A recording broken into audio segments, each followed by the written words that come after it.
കഴിഞ്ഞ ദിവസം നമ്മൾ കേട്ട ഒരു വാർത്തയായിരുന്നു. സംവിധായക നടനുമായ നാദിർഷ അദ്ദേഹത്തിൻ്റെ വളർത്തുപൂച്ച ചത്ത സംഭവത്തിൽ ഒരു ക്ലിനിക്കിനെതിരെ ആരോപണമായി രംഗത്ത് വന്ന് ആ സംഭവത്തിൽ ഈ പൂച്ചയുടെ പോസ്റ്റ്മോർട്ടം റിപ്പോർട്ട് ഇപ്പോൾ പുറത്തു വന്നിരിക്കുന്നു. പൂച്ചയുടെ മരണം നേരത്തെ ഉണ്ടായ അസുഖങ്ങളെ തുടർന്നാണ് എന്നും മരണകാരണം ഹൃദയാഘാതം മൂലമാണെന്നുമാണ് പോസ്റ്റ്മോർട്ടത്തിൽ പറയുന്നത്.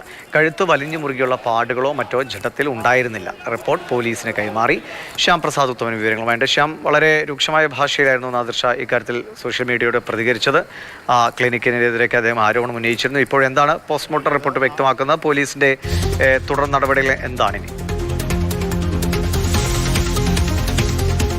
അതിവിഷയം ഇക്കഴിഞ്ഞ ശനിയാഴ്ചയാണ് തൻ്റെ ചക്കര എന്ന വളർത്തുപൂച്ചയെ കുളിപ്പിക്കാനും നഖം വെട്ടാനും മറ്റുമായിട്ട് മാമംഗലത്തെ ആ പെറ്റ് ഹോസ്പിറ്റലിൽ ഇത്തരത്തിൽ നാദിർഷ കൊണ്ടുപോയി ആക്കുന്നത്. തുടർന്നാണ് ഈ ഇഞ്ചക്ഷൻ വെച്ചപ്പോൾ ആ പൂച്ച മരിച്ചു എന്ന രീതിയിൽ ഈ നാദിർഷ തൻ്റെ ഫേസ്ബുക്കിലൂടെ ആ പെറ്റ് ഷോപ്പിനെതിരെ വലിയ രീതിയിൽ ആരോപണങ്ങളും മറ്റുമൊക്കെ ഉന്നയിച്ചത്. ഇതിൻ്റെ പശ്ചാത്തലത്തിൽ ഈ പൂച്ചയുടെ ജഡം പോസ്റ്റ്മോർട്ടം ചെയ്യണമെന്ന് ആവശ്യപ്പെടുകയും തുടർന്ന് പാലാരിവട്ടം പോലീസിൽ കേസ് നൽകുകയും ചെയ്തു.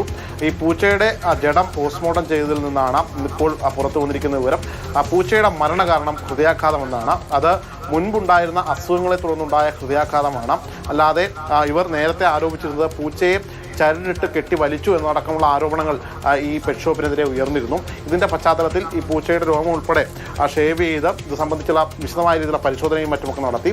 അത്തരത്തിലുള്ള യാതൊരുവിധ പാടുകളോ മുറിവുകളോ പൂച്ചയുടെ ശരീരത്തിലില്ല എന്നും ഈ ജില്ലാ വെറ്റിനറി ഓഫീസർ നൽകിയ പോസ്റ്റ്മോർട്ടം റിപ്പോർട്ടിൽ വ്യക്തമാക്കുന്നുണ്ട്. എന്തായാലും നിലവിൽ പൂച്ചയുടെ മരണം ഒരു അസ്വാഭാവിക മരണമല്ല.